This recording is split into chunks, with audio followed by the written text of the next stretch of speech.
Hello, Quartim na Libra. Welcome sa aking Jack Tarot and Jackie Mag.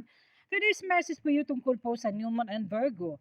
I hope rin if you guys, if not the next time, will resonate po yung pawang gabay lamang po ito na sa taas ng ating pagtiwala sa ating Panginoon at be reminded po sa aking mga readings.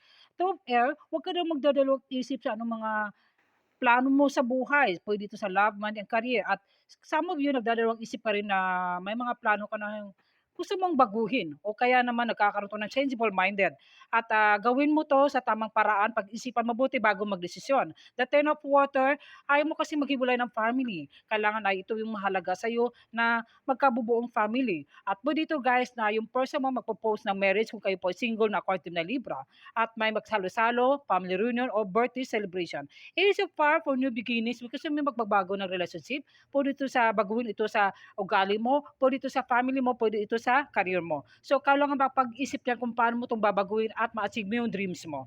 At ito naman po, Lord, we will seal. Accept the send healing. You're the being of the universe. May mga kakaroon ng transformation, physical healing man, body, spirit.